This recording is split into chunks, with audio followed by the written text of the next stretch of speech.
The world is talking about these documents. The mansion in Manhattan, the villa in Palm Beach, a private island in the Caribbean, a high-security ranch in the middle of the desert, a house in Paris. All of these places are in the spotlight due to the crimes committed by American sex offender Jeffrey Epstein and the investigation surrounding them. The billionaire businessman accused of sex trafficking and child abuse managed the massive network he built for years. The 3 million documents released about him by the United States shook the world. But there is a problem. There is still no one being held accountable. Now, let's take a look at the details of these documents together.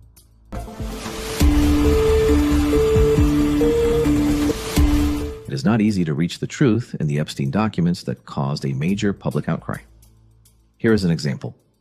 This is a complaint form submitted to the FBI, the United States Domestic Intelligence Agency. The date is September 3rd, 1996. This is also a record showing that the first official complaint regarding Epstein was made exactly 30 years ago. Let's place these three documents side by side. The record number is FD71.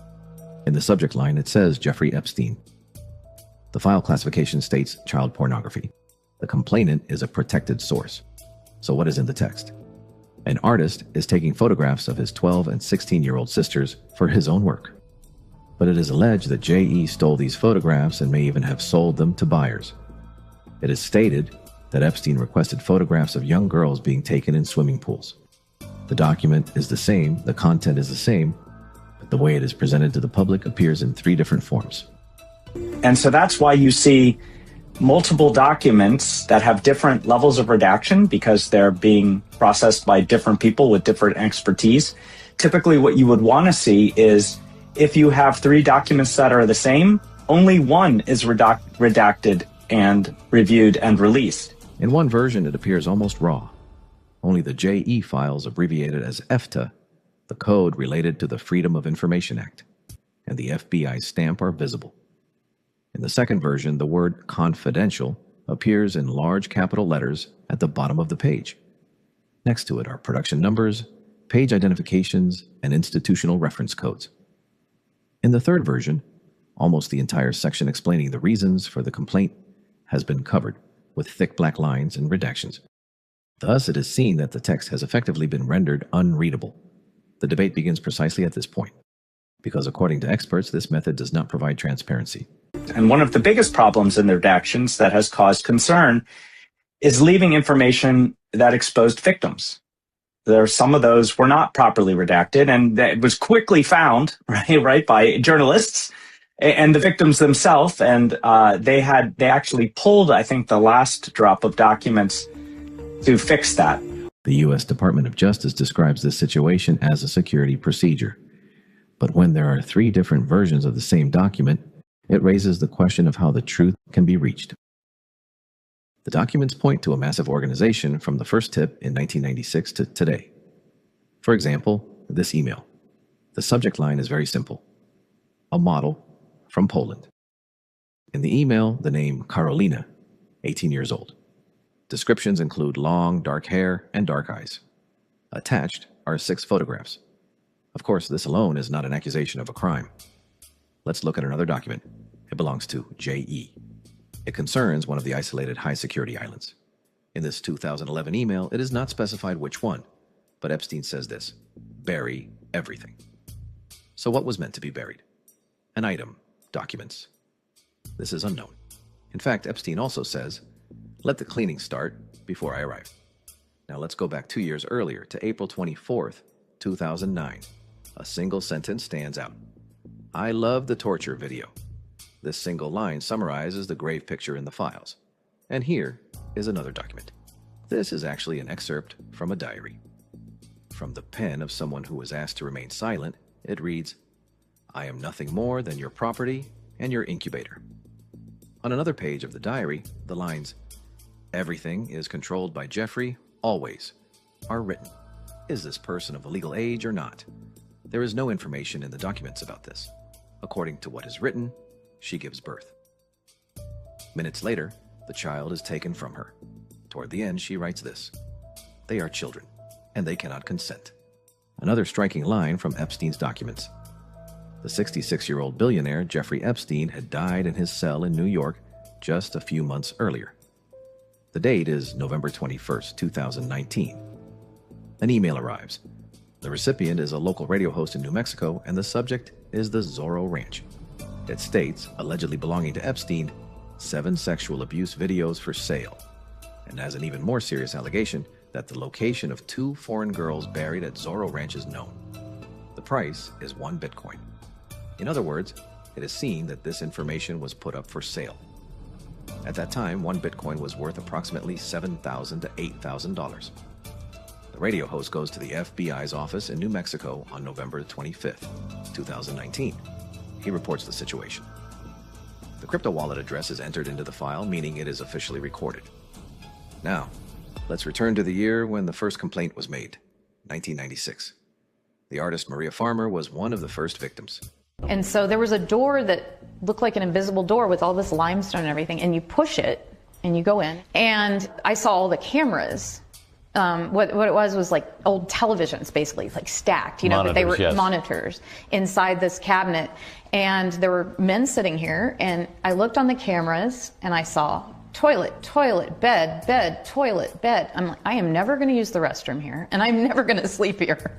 It was very obvious that they were like monitoring private moments.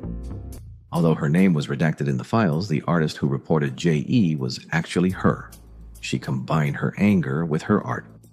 The FBI diagram chart is the result of this. Inside the flying saucer on the far right is Jeffrey Epstein. According to Farmer, he is an almost unreal figure. She expresses the absurdity of his having been able to walk around for years without being held accountable in this way. In the very center is his partner, referred to as his accomplice, Ghislaine Maxwell. She is depicted as a reptile wearing a pearl necklace. Under the tree, Epstein's lawyer, Alan Dershowitz, is making a gesture for the victims to remain silent. In the lower section, within the flames, there are media figures, business people, and elite circles associated with Epstein. In the sky, victims' lawyers are depicted as angelic figures. In the painting, former U.S. President Bill Clinton and current U.S. President Donald Trump are also included.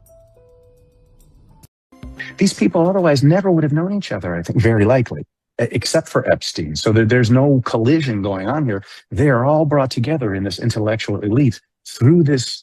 It's like, Facebook for the elites. This is how they all know each other. Farmer waited a quarter of a century to be able to draw what she had kept inside. Now let's move to years after the first complaint she made. That is to July 2006. The abuse investigation against JE becomes public. At the center is Palm Beach, Florida. Police reports expand, the number of witnesses increases, the file grows. But then in 2008, Epstein makes a secret non-prosecution agreement with the prosecutor's office. He admitted to the charge of soliciting prostitution from a minor. Thus, he escaped charges that could have resulted in a life sentence. Some lawyers learned about the agreement years later. Now, let's come to the sentence. On paper, Epstein received an 18-month prison sentence. He was being held in jail. However, he was in a work release program. 6 days a week, he left the prison in the mornings and arrived at his office around noon. After 13 months, he was released on probation. In other words, he left prison early. What followed were parties, investments, and meetings. Moreover, his network of relationships was not limited to Florida. It extended from America to Europe. After his release, Epstein returned to his mansion in New York. Powerful figures from the worlds of finance, academia, politics, and media continued their association with him.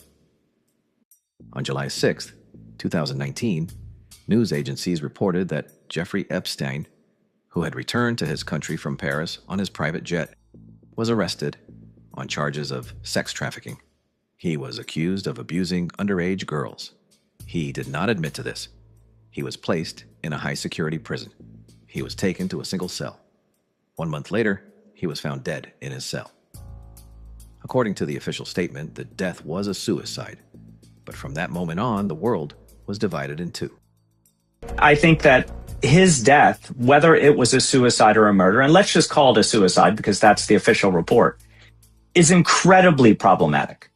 The fact that he was able to commit suicide and not stand trial and not be questioned and not reveal all of the information we want to know directly from the source is a huge problem.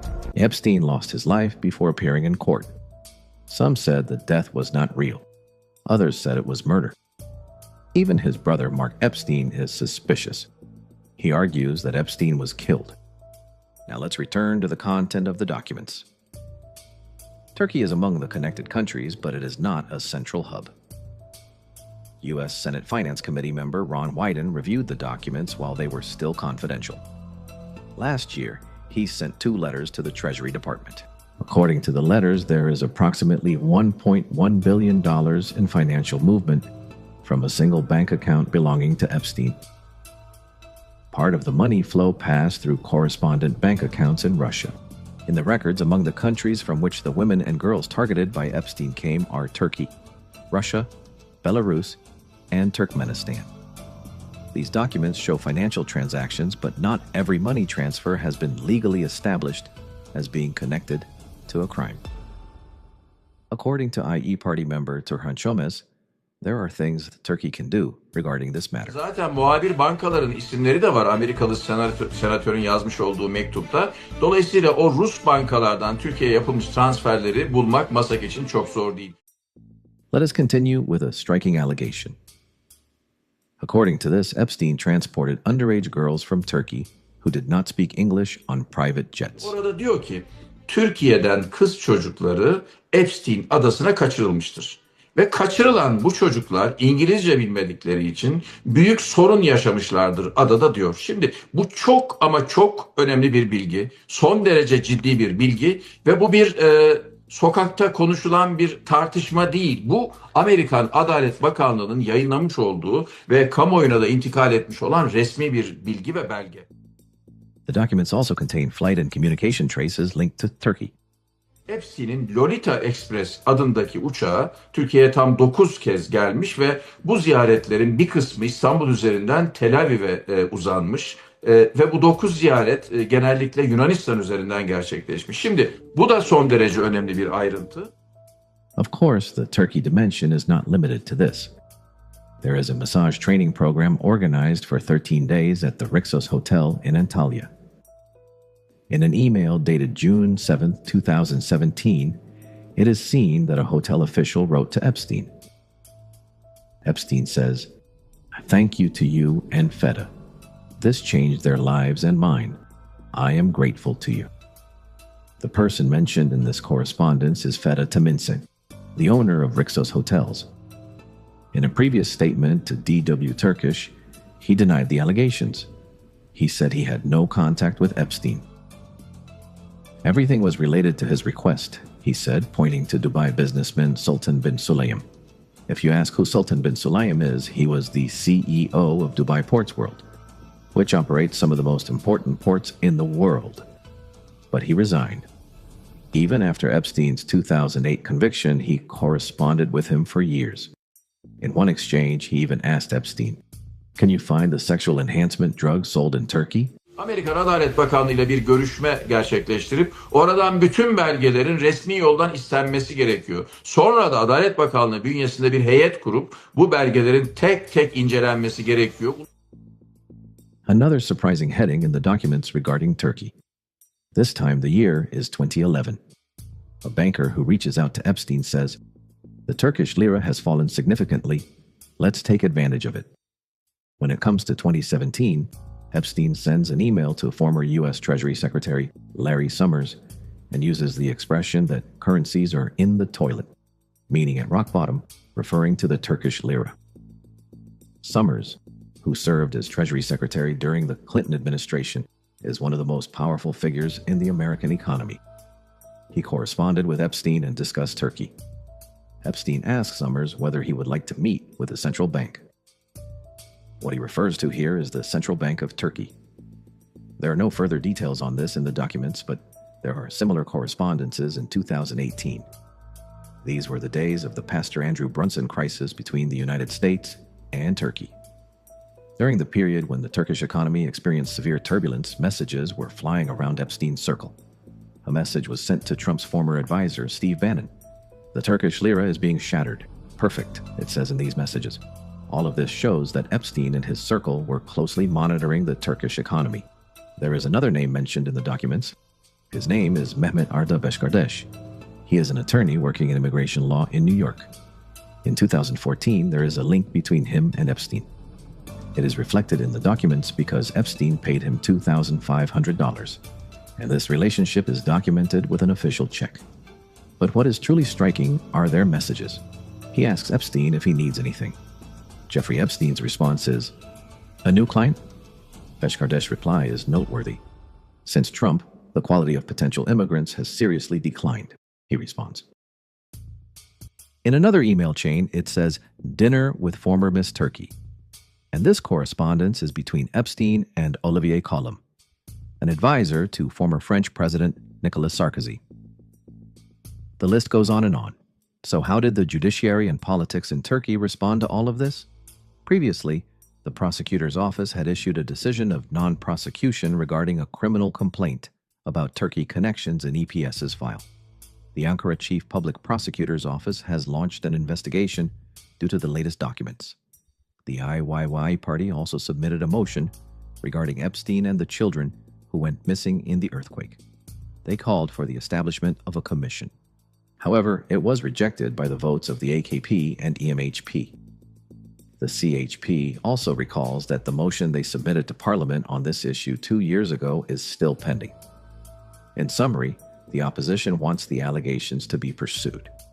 In the Epstein documents, there is money as much as there is abuse, and that money extends to the heart of the system. For example, the founder and longtime CEO of Apollo Global Management was Leon Black. Even though Epstein was convicted in 2008 and labeled a sex offender, Black paid him $50 million. So why did the head of one of the world's most powerful investment funds pay tens of millions of dollars to such a figure? The official explanation was tax and financial consultancy. Let's also go to Manhattan. The year is 2007. The company of Jared Kushner, the son-in-law of U.S. President Donald Trump, purchases a building for approximately $1.8 billion. Then the 2008 crisis hits. Debts grow.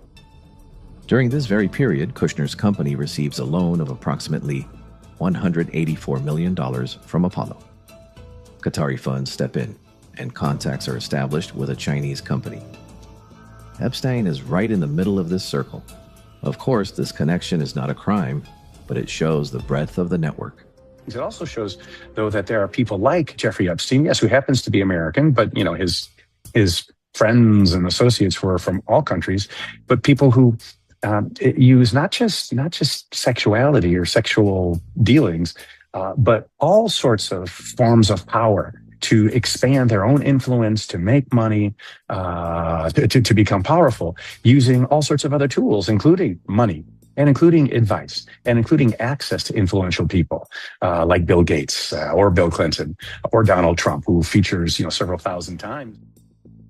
In Manhattan, in a mansion, two names sit across from each other.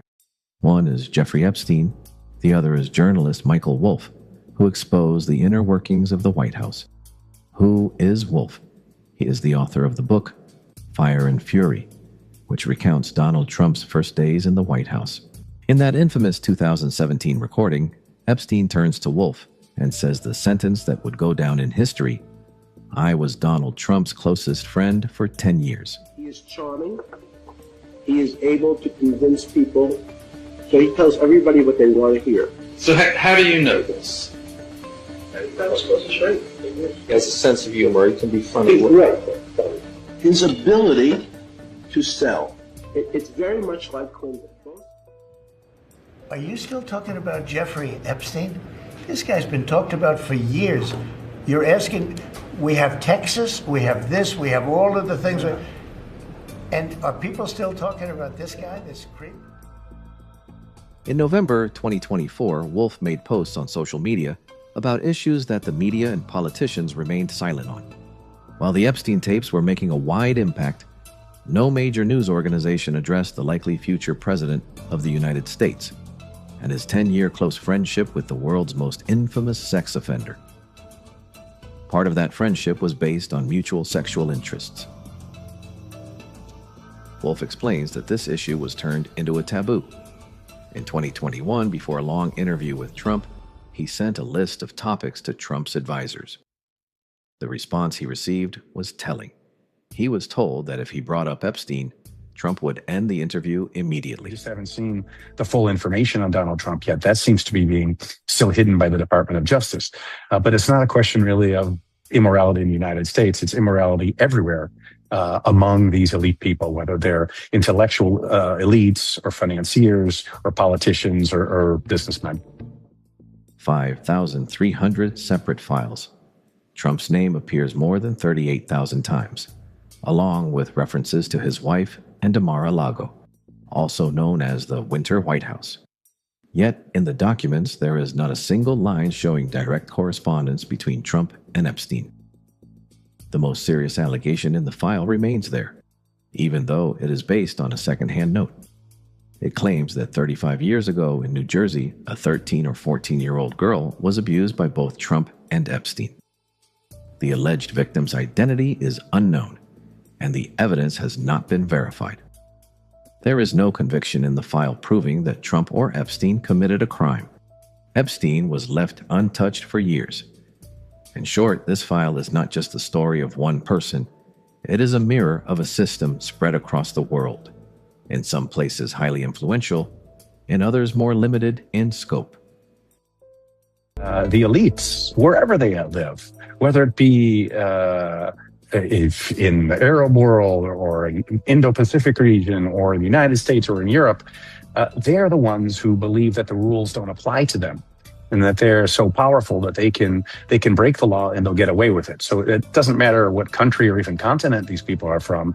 It's their class, their social class that makes them think that they can get away, with impunity. They can do these terrible things. The Jeffrey scandal is shaking both Europe and the United States.